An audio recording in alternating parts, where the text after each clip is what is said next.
My name is Charleston, 68 years old, and until 3 weeks ago, I thought my 45-year marriage to Margaret had been an open book. We built wealth through hard work but lived modestly, raising 3 children we believed shared our values. When Margaret died, the will reading shattered everything I thought I knew. My children received $18 million, while I got only an envelope containing a letter and small brass key. Their laughter still echoes in my ears. If you want to know how this simple key changed everything, let me know where you are watching from, and subscribe to join me on this journey of betrayal and unexpected treasure. I built my engineering firm from nothing but determination and a small loan from my father. Starting in a rented garage with 2 employees, I grew North Star Engineering into a respected company with over 300 employees and contracts across 5 states. That was where I made my fortune, but it was never where I found my purpose. That came from Margaret. We met during my final year at Northwestern, where I was studying civil engineering and she was pursuing architecture. Our first conversation happened in the university library, when we both reached for the same book on urban planning. Instead of arguing, we agreed to share it over coffee. That coffee stretched into dinner, and dinner into a walk that lasted until sunrise. By the end of that night, I knew this intelligent, compassionate woman would change my life. Margaret and I married 1 year later in a small ceremony, with only close family present.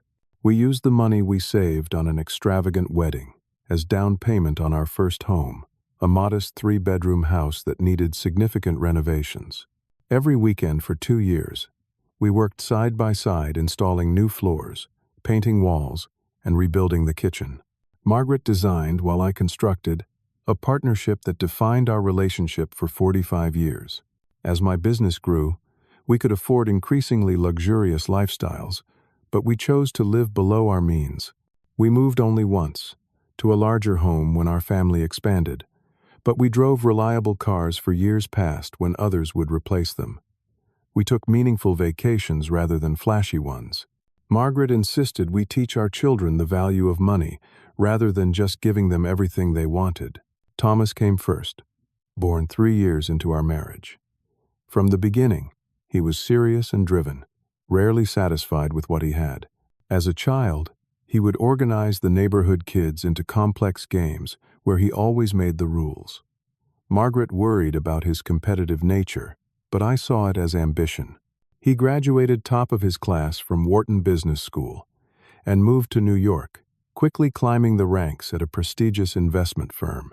At 46, he had 3 divorces behind him and a corner office with a view of Manhattan. Amanda arrived 3 years after Thomas. She was always the most analytical of our children, dissecting her toys to see how they worked rather than playing with them. In school, she questioned teachers and challenged rules she found illogical. This tendency served her well when she became an attorney, specializing in corporate law at a major firm in Chicago. At 43, she remained unmarried, telling us relationships would interfere with her career trajectory. Jackson, our youngest at 38, was different from his siblings. Creative and sensitive, he struggled in traditional educational environments, but thrived when allowed to pursue artistic interests. After dropping out of college twice, he finally found his path in digital media, starting a production company in Los Angeles. His business ventures rarely succeeded financially, requiring occasional financial assistance from us, but his passion was undeniable. As our children established their own lives in different cities, we saw them less frequently. Annual holiday gatherings became tense affairs with conversations centered around status symbols and financial achievements. Thomas would talk about his client portfolio, Amanda about high-profile cases, and Jackson about celebrities he had met. Margaret and I would exchange glances across the dinner table, silently acknowledging the distance growing between us and the children we raised. 3 years ago, Margaret was diagnosed with breast cancer. The children flew home immediately, staying for a week before returning to their busy lives. Thomas set up a schedule for weekly phone calls. Amanda researched experimental treatments, and Jackson sent cheerful video messages. When the treatment appeared successful, their attention gradually faded back to previous patterns. 6 months ago, Margaret received the devastating news that the cancer had returned, spreading aggressively to her liver and bones. The prognosis was terminal, 3 to 6 months at most. Again, the children returned home, but this time I noticed something different in their behavior. Thomas asked detailed questions about our investments. Amanda inquired about property deeds and titles. Jackson mentioned business opportunities that required substantial capital. During her final weeks, Margaret spent considerable time writing in journals I never saw. She also had several private meetings with our family attorney, Harold Finch, insisting I was not needed. When I asked about these meetings, she squeezed my hand and said, "Trust me, Charleston. Everything will make sense when the time comes." I was too consumed with grief to question further. For 45 years, trust had been the foundation of our marriage. If Margaret needed privacy during her final days, I would respect that. Besides, managing her medication, ensuring her comfort, and treasuring our remaining time together occupied my full attention. Throughout these difficult months, I remained blind to my children's true natures. Perhaps I saw what I wanted to see, or perhaps parental love creates willing blindness. Either way, I failed to recognize the subtle signs that would have prepared me for what was coming. The quiet conversations that stopped when I entered rooms. The documents quickly hidden when I approached. The exchanged glances during family discussions about the future. Looking back, Margaret saw everything I missed. Her silent observations during family gatherings, her careful questions when we were alone, her methodical documentation in those private journals. While I focused on our past together, she was preparing for my future without her. The funeral service was held at the same church where Margaret and I had married.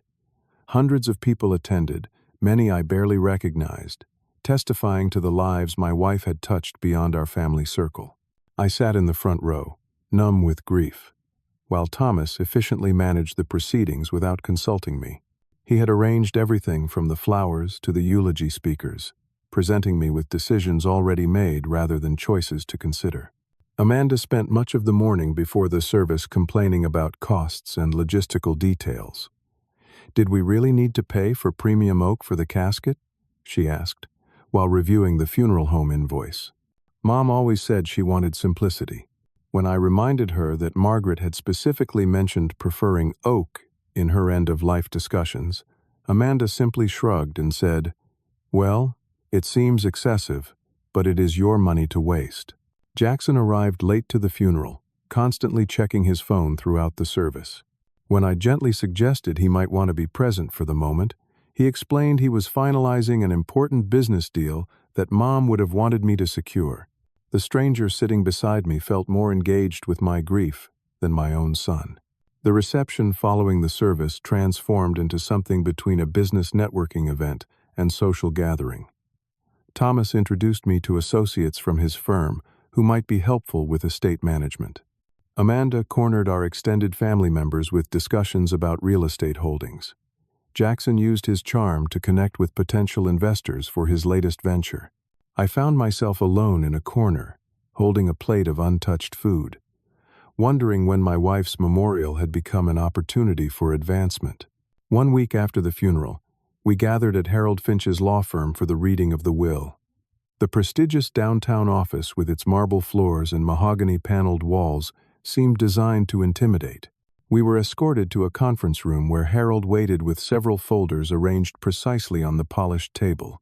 Before Harold arrived, my children engaged in subdued conversation about their inheritance expectations.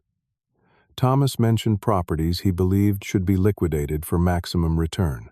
Amanda discussed tax strategies for minimizing the burden of substantial inheritance. Jackson wondered aloud about accessing funds quickly for time-sensitive investments. Harold entered precisely at 10 o'clock, greeting each of us with formal handshakes before taking his seat at the head of the table. "Thank you all for coming today," he began, adjusting his wire-rimmed glasses. "As you know, Margaret was extremely meticulous about her final wishes, and I am here to execute them exactly as she intended." He opened the first folder, removing a thick document bound in blue covers. "I will now read the last will and testament of Margaret Ann Wilson, as prepared and signed 6 months ago, with 2 witnesses and properly notarized. The technical legal language washed over me until Harold reached the distribution of assets. To my children, Thomas James Wilson, Amanda Lynn Wilson, and Jackson Robert Wilson, I bequeath the sum of $18 million, to be divided as follows. A shocked silence fell over the room. Thomas straightened in his chair, a slight smile playing at his lips. Amanda began taking notes on her legal pad. Jackson audibly exhaled, tension visibly leaving his shoulders. To Thomas James Wilson, the sum of $6 million, with the condition that $2 million be donated to cancer research organizations of his choosing. To Amanda Lynn Wilson, the sum of $6 million, with the condition that $2 million be allocated to establishing scholarships for women in architecture at Northwestern University. To Jackson Robert Wilson, the sum of $6 million, with the condition that $2 million be invested in a trust that will provide annual grants to arts education programs in underserved communities. Harold paused, taking a sip of water before continuing. To my beloved husband, Charleston Edward Wilson, I leave this sealed envelope, to be opened in private. The ensuing silence was deafening. Harold placed a cream-colored envelope on the table before me, my name written in Margaret's elegant handwriting across the front. The contrast between $18 million and a simple envelope could not have been more stark. Thomas was the first to break the silence. "There must be some mistake," he said, voice tight with controlled anger. "Where is the rest of the estate? The properties? The investment accounts? The business holdings?" Harold remained impassive. "There is no mistake, Mr. Wilson. This is exactly as your mother intended." Amanda immediately shifted into attorney mode. "This cannot possibly be legal," she declared, flipping through her copy of the will documents. "Dad is entitled to at least 50% of joint assets under state law. I will be challenging this immediately." Harold met her gaze calmly. "You are welcome to challenge, Miss Wilson, but I assure you this document has been prepared to withstand any legal scrutiny. Your mother consulted with multiple experts to ensure its validity."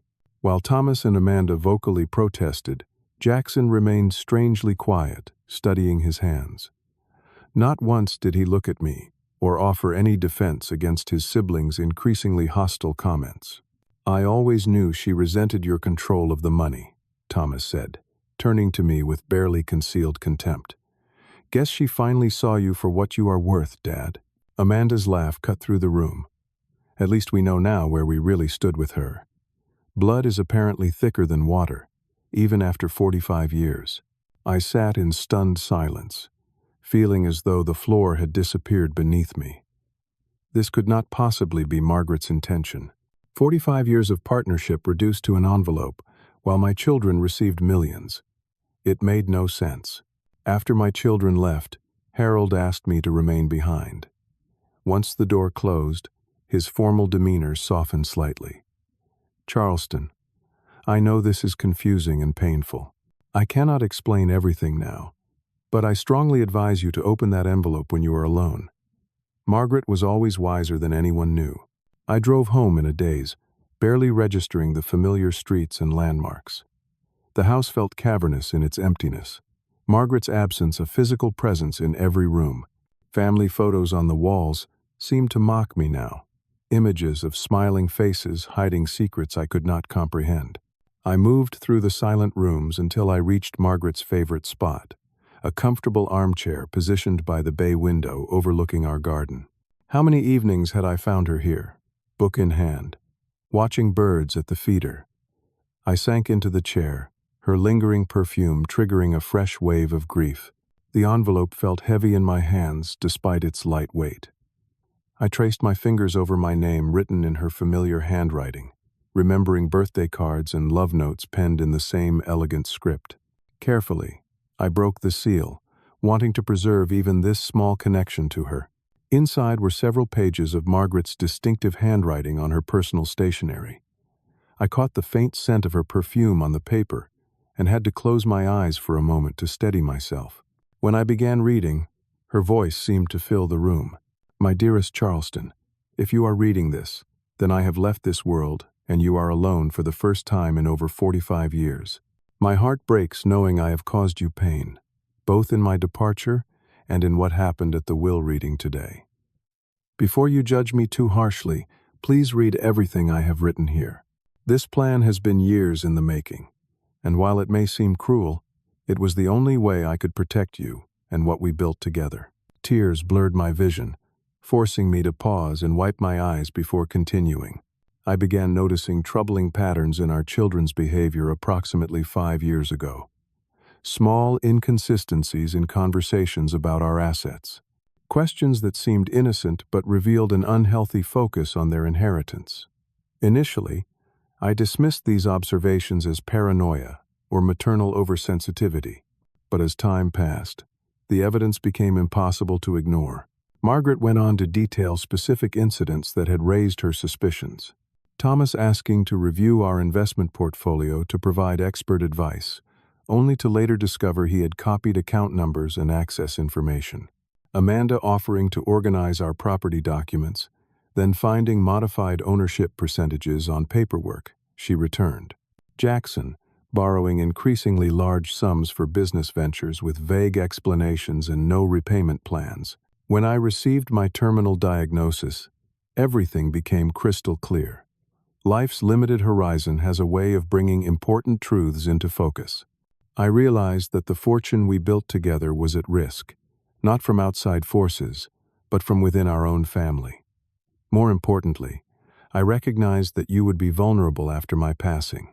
Your generous heart and parental love would blind you to their manipulations, potentially leaving you destitute while they squandered everything we worked for. I had to stop reading several times, each revelation like a physical blow. Could I have been so blind? Had my children really been systematically betraying us for years? The evidence Margaret presented was detailed and specific, impossible to dismiss as misunderstanding or coincidence. On the final page, taped securely to the bottom, was a small brass key. Beneath it, Margaret had written, "This key opens where we kept our true treasures. Follow the path I have left for you throughout the house. Begin where we began, in words." A postscript at the very bottom provided the first clue. The first time you told me you loved me was while discussing this author's view of human connection. Find our special edition. I spent that night reading and rereading the letter, cycling through disbelief, anger, heartbreak, and confusion. How could Margaret have kept such significant concerns from me? Yet beneath my hurt lay a foundation of trust, built over 45 years.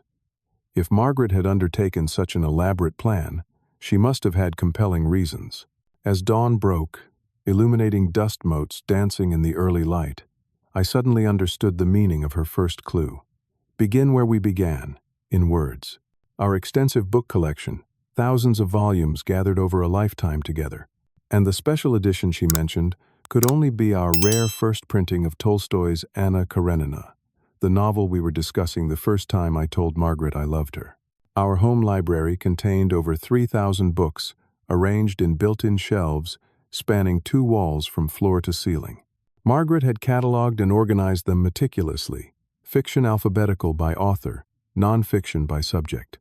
Among these familiar spines was the distinctive blue leather binding of our Anna Karenina, purchased at an antiquarian bookshop on our 5th anniversary. I found it exactly where it belonged, between War and Peace and the death of Ivan Ilyich. Opening the cover revealed an envelope similar to the one Harold had given me, marked simply, "First clue" in Margaret's handwriting. Inside was a pressed forget-me-not flower, delicate blue petals preserved between wax paper, along with a handwritten note. "You remembered our beginning. This flower is from the bouquet you brought me on our first official date. Now go to where we created sustenance together for 40 years. Look beneath the place where you proposed a second time on our 30th anniversary." The kitchen had been our shared domain, Margaret and I cooking side by side nearly every evening. On our 30th anniversary, I had surprised her by recreating our engagement dinner and proposing again on one knee beside the kitchen island. Beneath that island was a hidden drawer we had built during renovations, designed to hold special occasion serving pieces. Inside the drawer, tucked beneath silver platters, I found another envelope containing a wine cork, labeled 25th anniversary, and another note. You found where we nourished our family. This cork is from the champagne we shared when Thomas was born. The next clue waits where you create with your hands, in the space below where we began our life together. My workshop in the basement had been my sanctuary for decades. Margaret referred to it as where you create with your hands, as I had built much of our furniture there over the years. The space below where we began our life together had to mean the area beneath where our first apartment had been located on a floor plan. That section of the basement contained my woodworking tools and a storage cabinet for special woods. In the drawer designated for exotic hardwoods, I found a small hand-carved wooden box I had made for Margaret during our first year of marriage. Opening it revealed one of our earliest love letters, and the next clue. You have always built beautiful things from raw materials. The letter enclosed was written before we faced any real challenges together. Now, find where we documented our journey, in the highest place where memories are stored. The attic had been converted into a storage space primarily for family photographs, holiday decorations, and keepsakes too meaningful to discard but not used in daily life.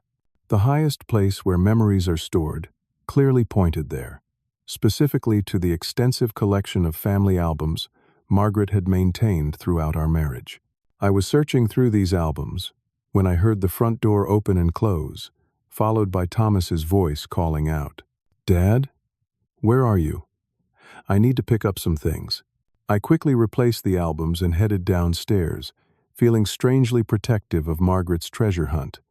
Thomas stood in the living room, already examining a painting on the wall. "There you are," he said without looking at me. "I came to collect some of the furniture and artwork Mom promised me years ago. I do not recall Margaret specifying items for you," I replied carefully. Thomas waved dismissively. "We discussed it privately.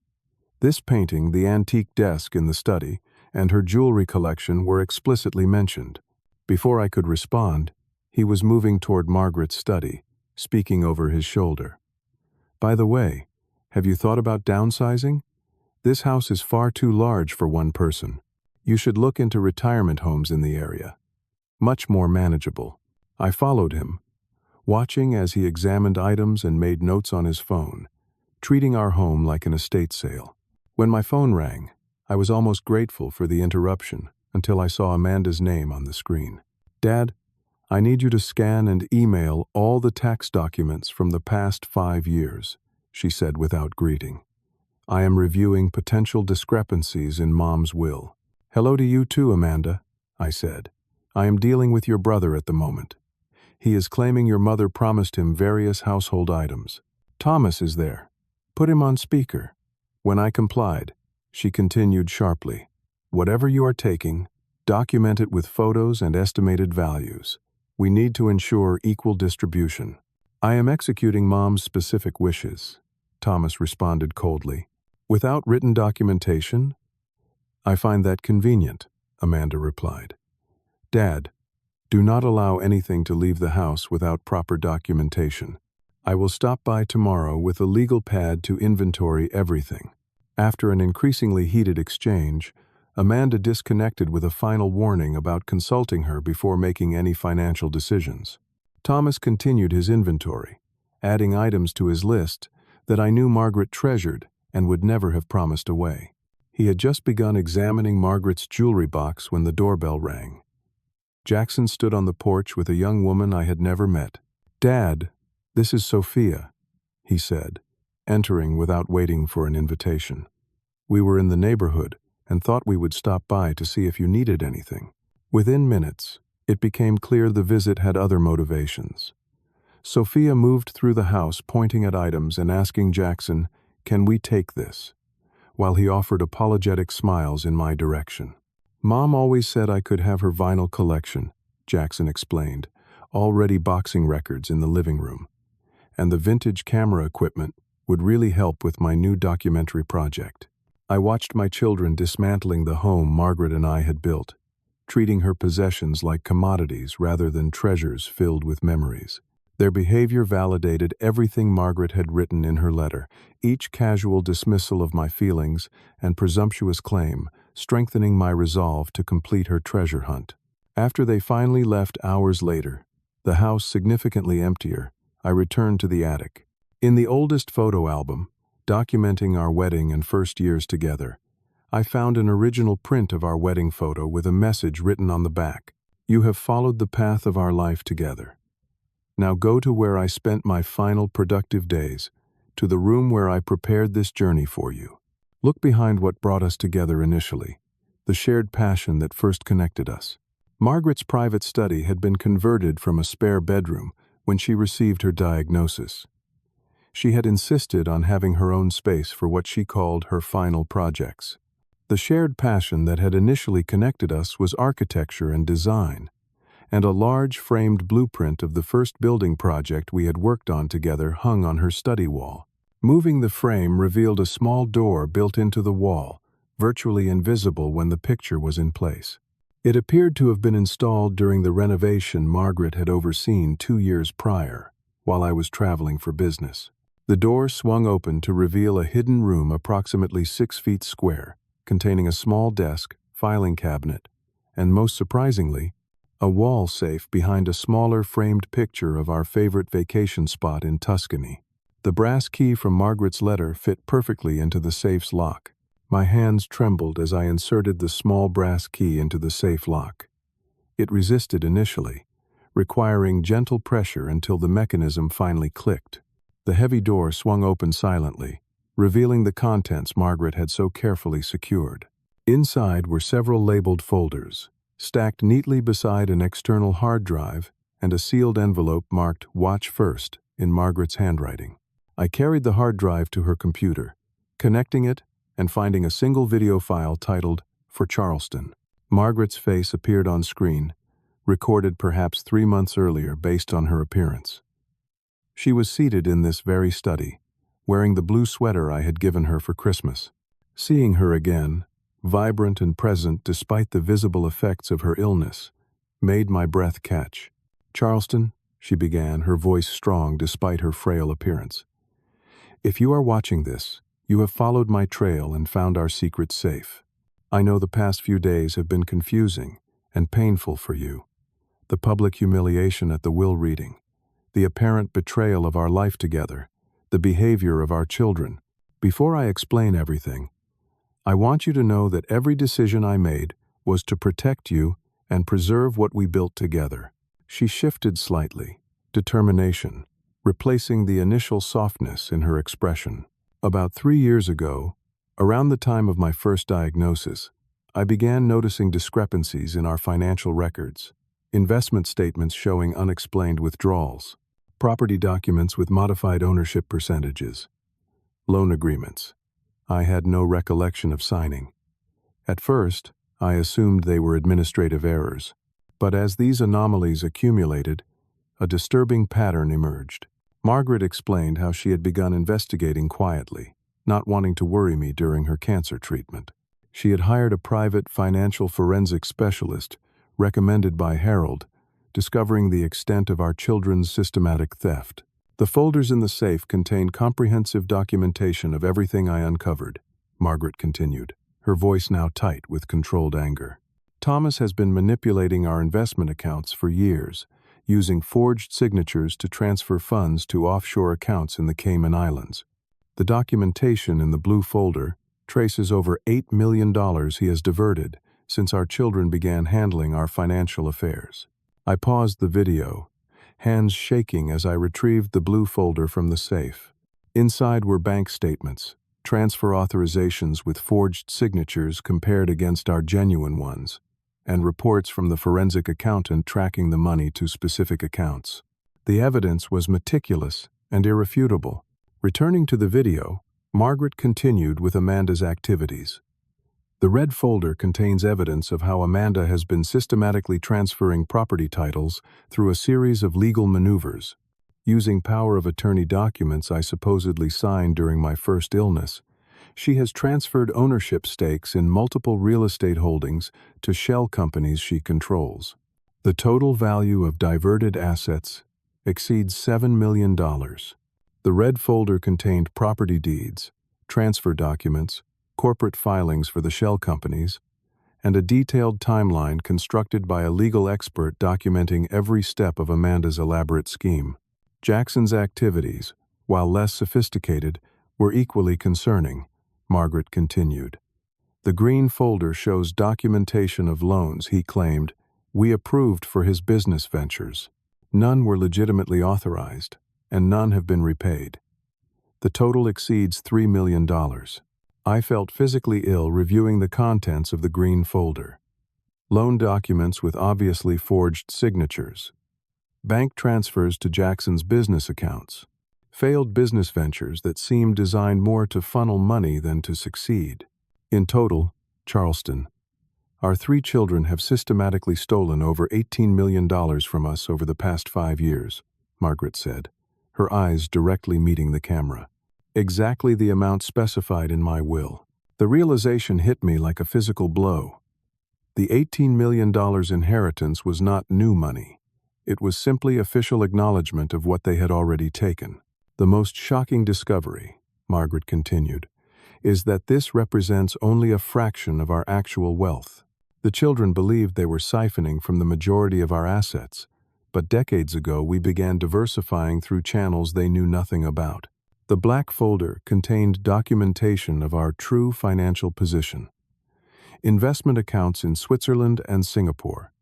Real estate holdings through specialized trusts. Business interests managed through private holding companies. The total exceeded $90 million, all secured through structures the children had no knowledge of and could not access. Harold has been instrumental in protecting these assets, Margaret explained. All access information, account details, and legal documentation are in this folder. Everything is now titled solely in your name, with ironclad security measures in place. Margaret paused, taking a sip of water before continuing with the most difficult part of her explanation. I decided against confronting the children directly for several reasons. First, I wanted to confirm the full extent of their actions without alerting them. Second, during my terminal illness, I lacked the strength for prolonged conflict. Most importantly, I needed to see their true characters revealed, both for my peace and for your protection after I was gone. Tears filled her eyes for the first time. The will reading was designed to reveal their true natures in a controlled environment. Their reactions tell you everything about who they have become. I know this public revelation must have been painful for you, Charleston, and for that, I am deeply sorry. But watching them celebrate receiving what they stole while mocking your apparent disinheritance showed you their true characters in ways my explanations never could. The video continued with detailed instructions for accessing our secured assets, complete with account numbers, passwords, and contact information for trusted financial advisors. Margaret had created a comprehensive system that only I could access, protected from any potential interference. Now you know the truth, Margaret concluded. What you do with it is your choice. Our children are adults, responsible for their own actions. Whether you confront them, reconcile, or walk away, the resources to support whatever life you choose are secure. My final gift to you is not just financial security, but the truth, however painful it might be.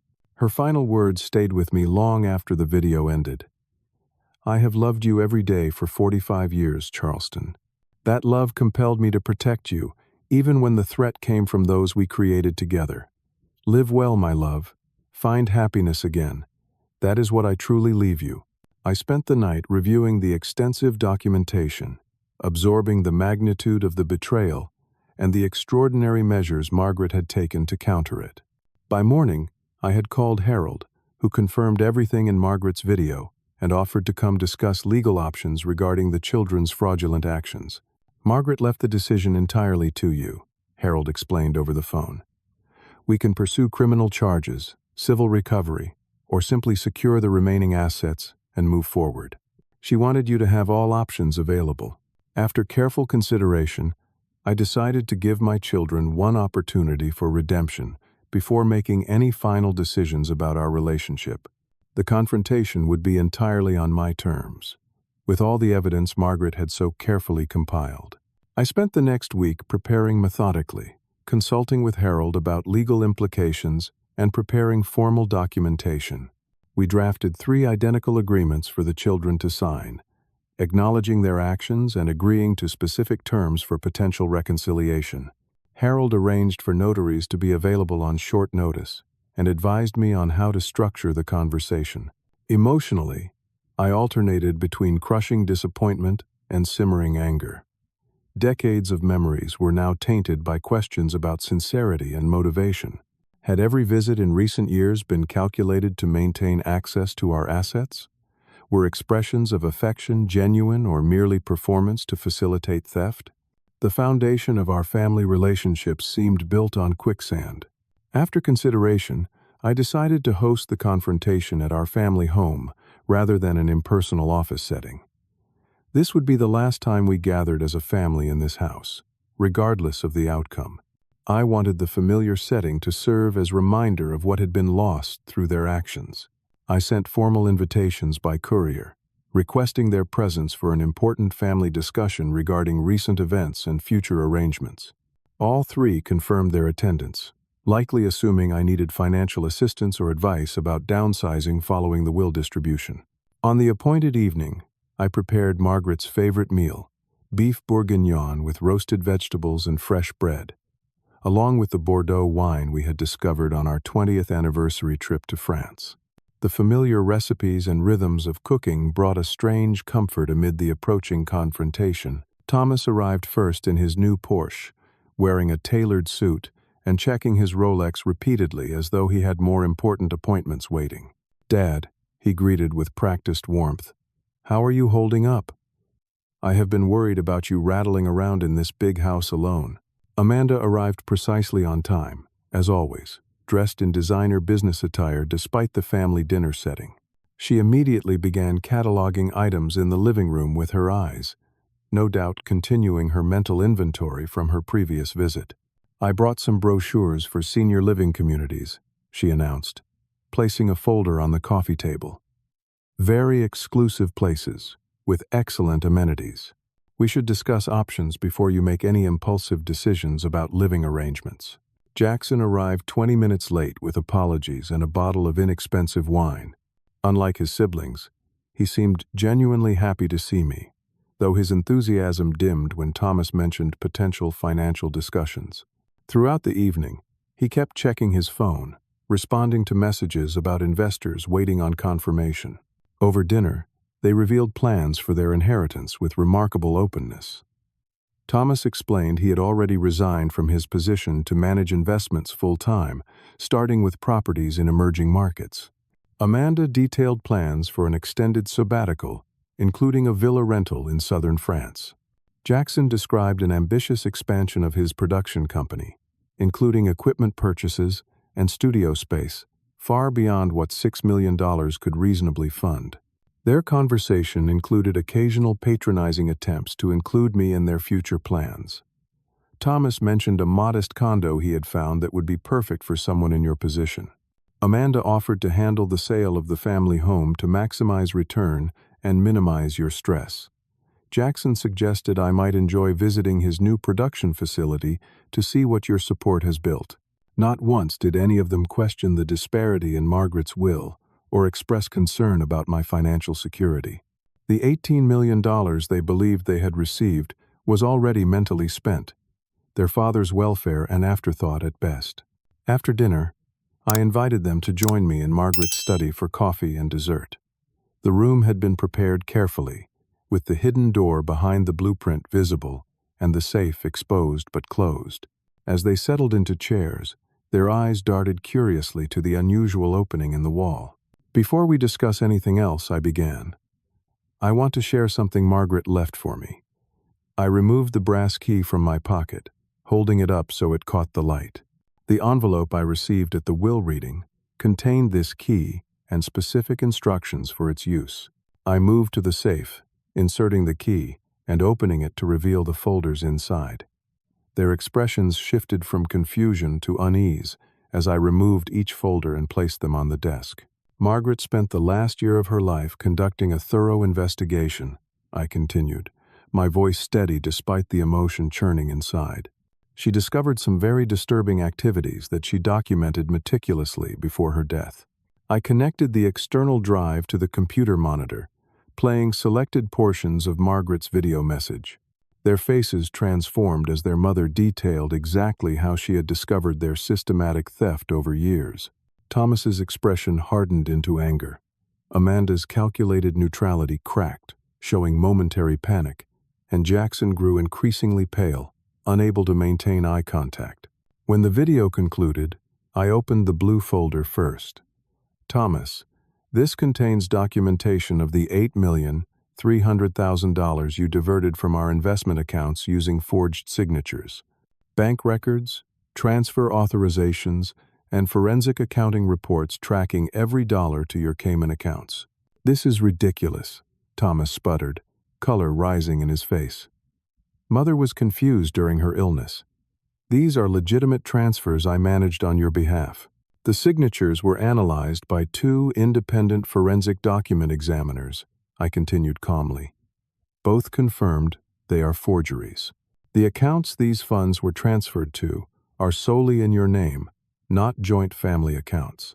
Before he could respond, I opened the red folder. Amanda, this contains evidence of how you transferred ownership stakes in multiple properties to shell companies under your control. The total value exceeds $7 million. As your legal representative, Amanda began, her attorney persona taking over, I strongly advise against making unfounded accusations without proper legal counsel present. These documents require context that Mother clearly misunderstood. The context is provided by the independent legal analysis. In Section 3, I replied, pointing to the relevant documents. Your law license could be at risk if these findings were submitted to the Bar Association. Jackson was already visibly distressed when I opened the green folder. Jackson, your activities were less sophisticated but equally dishonest. $3 million in loans never authorized, never documented properly, and never repaid. Dad, I can explain, he began, voice trembling. The businesses had potential but faced unexpected challenges. I always intended to repay everything when they succeeded. The issue is not the business failures, I clarified. It is the fraudulent obtaining of funds through forged documents and false pretenses. The room erupted into chaos as Thomas slammed his fist on the desk. This is how you honor your wife's memory? By attacking your children with manufactured evidence and wild accusations? Everything in these folders has been verified by independent experts, I responded, maintaining my calm. Margaret spent months gathering evidence, working with financial investigators and legal experts. So what exactly is your plan here? Thomas demanded. Embarrass us? Demand the money back? That $18 million is legally ours now, regardless of your conspiracy theories about how we obtained it. The $18 million specified in the will is exactly the amount you 3 have stolen over the past 5 years, I explained. Margaret did not leave you new money. She simply acknowledged what you had already taken. But that $18 million represents only a fraction of our actual wealth. I opened the black folder, showing the documentation of our true financial position. Their expressions transformed from defensive anger to shock as they saw the extent of what they had not known existed. Mother kept all this hidden from us? Amanda asked, leafing through account statements showing tens of millions in assets. She protected what we built together, I corrected. And in her final act, she secured everything against further theft while revealing your true characters to me. I placed 3 identical documents on the desk. These are agreements Harold prepared. They outline 2 options. Option 1. You acknowledge your actions, return any remaining funds from what you misappropriated, and commit to rebuilding our relationship based on truth rather than deception. Option 2. You refuse to sign, in which case I will pursue full legal remedies, including criminal charges for fraud, forgery, and theft. Thomas was the first to explode. This is extortion. You have no proof that would stand up in court. By the time any case concluded, these supposed hidden assets would mysteriously disappear. Everything has been secured with multiple layers of protection, I assured him. Harold has duplicates of all evidence in secure locations. Legal proceedings are prepared and ready to file. You would destroy your own children's lives over money? Amanda demanded, her legal facade crumbling into raw anger. You three chose money over family integrity years ago, I responded quietly. I am simply offering a path to potential reconciliation or consequences. Thomas stormed toward the door, pausing only to deliver a final threat. You will regret this, old man. When I am finished, your reputation and everything you built will be ashes. Amanda followed, her parting words equally venomous. I will bury you in litigation until your precious fortune is depleted paying legal fees. Mother clearly lost her mind at the end, and we will prove it in court. Only Jackson remained seated, head in his hands. After long minutes of silence, he looked up with tear-streaked face. Is there really a path back from this, Dad? I know what I did was wrong. The money is mostly gone, spent on failed businesses and stupid expenses, but I want to make it right somehow. His vulnerability seemed genuine, though experience had taught me to question appearances.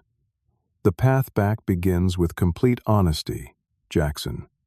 No more manipulation or half-truths.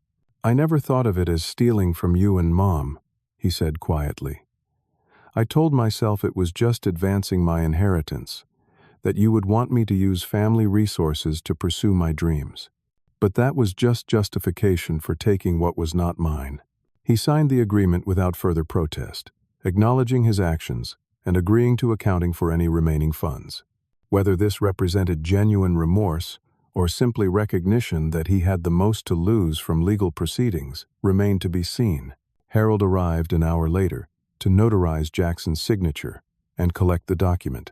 The house felt emptier than ever as they departed, leaving me alone with the truth and the broken remains of what once had been a family. The weeks following the confrontation were among the darkest of my life. I wandered through the too large house, haunted by memories that now seemed suspect in light of what I had learned. The betrayal cut deeper than the financial theft, undermining decades of family history that had defined my identity as husband and father. Sleep eluded me, appetite vanished, and purpose seemed a distant memory. Without Margaret's steady presence and the family structure I had believed in, my reasons for rising each morning grew increasingly difficult to identify. 2 weeks into this deepening depression, I discovered a final envelope Margaret had hidden in our bedroom, tucked inside her favorite book on her nightstand. The outside simply read, "For Charleston, after the storm, my beloved." Her letter began, "If you are reading this, you have learned the painful truths I discovered and likely confronted our children with their actions. I know you are hurting now, questioning everything, and perhaps even angry with me for leaving you with this burden.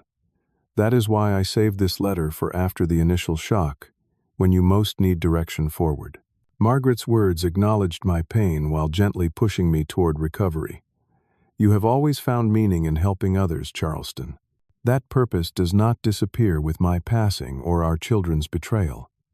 The resources now secured in your name were never meant for idle accumulation, but to create positive change in the world."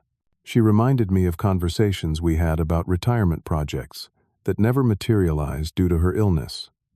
Community development initiatives, educational scholarships for promising students without financial means, support for the arts in underserved neighborhoods. Begin small, she advised. Visit the community center on Maple Street where I volunteered during my remission. Ask for Susan. She knows nothing of our wealth but everything about our values. It took 3 more days to find the emotional strength to follow her suggestion. The community center was a modest building, serving a neighborhood in transition, offering after-school programs, adult education classes, and senior activities. Susan, an energetic woman in her 50s with prematurely gray hair, greeted me with unexpected warmth. "Charleston, Margaret told me so much about you. I have been hoping you would visit." She led me to a small office decorated with children's artwork and community event flyers. "Margaret said you might come after she was gone, that you might need a new purpose." Over coffee and chipped mugs, Susan revealed the extent of Margaret's volunteer work during her periods of remission. teaching architecture fundamentals to disadvantaged high school students, and helping seniors navigate housing challenges. She had apparently been planning my transition to community involvement for months, discussing potential projects where my engineering background could make significant differences. "She never mentioned your financial situation," Susan said, "but she believed strongly in your ability to help our community through your knowledge and experience, rather than just donations."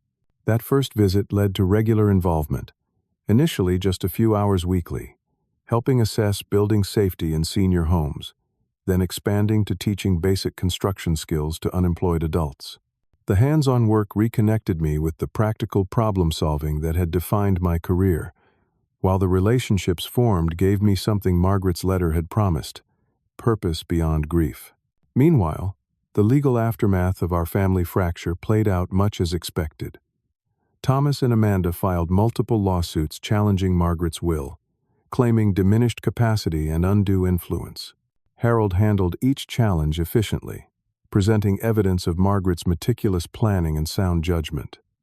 The courts consistently ruled in our favor, dismissing their claims as unfounded. Jackson's path proved different. He returned the small amount of misappropriated funds he had not yet spent, and began working to rebuild trust in small, consistent ways.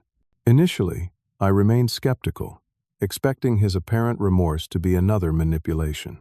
But as months passed, his efforts continued without any requests for financial assistance or attempts to access family resources. Our first meaningful reconnection came when he asked for help restoring an old wooden sailboat he had purchased at auction. The project required skills I had taught him as a teenager, before career ambitions and material pursuits created distance between us. Working side by side in comfortable silence, measuring twice and cutting once, as I had shown him decades earlier, we established a new foundation based on shared activity rather than financial expectation. As the one-year anniversary of Margaret's death approached, I made the decision to sell our family home. The 5-bedroom house contained too many memories and far more space than I needed. With Susan's help, I found a comfortable 2-bedroom condominium walking distance from the community center, donating most of the furniture and belongings to families in need through the center's programs. The proceeds from the house sale funded the Margaret Wilson Memorial Scholarship, supporting students pursuing architecture degrees with emphasis on community development projects. The foundation grew as I gradually redirected portions of our wealth toward causes Margaret had valued, each donation carefully structured to create sustainable impact rather than temporary relief. New relationships formed through my community work, friendships based on shared purpose rather than financial status. For the first time in decades, I developed connections with people who knew nothing about my wealth or business success, who valued my knowledge and willingness to help rather than my bank accounts. Jackson eventually introduced me to his fiancée, Andrea, a kindergarten teacher with a genuine interest in family stories and a natural ability to draw out memories without triggering painful associations. During our first dinner together, I found myself laughing authentically for the first time in over a year, sharing light-hearted stories about Margaret that celebrated her wisdom and occasional stubborn streaks. On the exact one-year anniversary of Margaret's passing, Jackson joined me for a private remembrance ceremony at the botanical garden Margaret had loved. We planted a Japanese maple in her honor, surrounded by a small gathering of new friends from the community center and a few longtime business associates who had proven their loyalty during the difficult year. "Mom would approve of what you have done this year," Jackson said, as we watched the garden staff secure the young tree with supports. Not just the foundation and donations, but finding a new way forward. "She planned it all," I acknowledged. Even from beyond, she knew what I would need better than I knew myself. The profound lesson Margaret left me extended far beyond financial security. Money reveals character, stripping away pretense and exposing true values. Our children had shown their priorities through their actions, choosing wealth over integrity, accumulation over relationship. But their choices did not dictate my response or limit my capacity to find meaning despite profound disappointment. 2 weeks after the memorial ceremony, I wrote letters to Thomas and Amanda, offering reconciliation without financial entanglement. The letters acknowledged the pain on all sides while extending opportunity for relationship rebuilt on non-material foundations. Neither responded, but the act of offering closure brought its own peace. My newest joy came unexpectedly through Jackson's stepson Michael, a curious 7-year-old with his grandmother's inquisitive nature.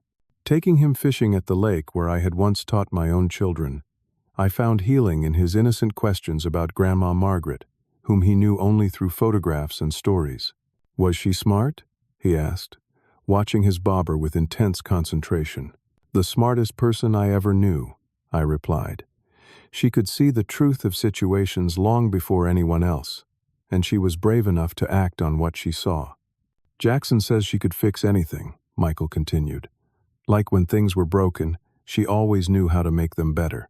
"That is absolutely true," I agreed, helping him adjust his grip on the fishing rod. "She fixed broken things, broken plans, and sometimes even broken people. She would have loved teaching you to fish."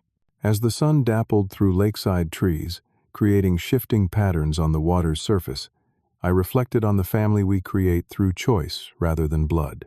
Margaret had secured our financial legacy, but more importantly, she had provided pathway to emotional security through honesty and principled choices.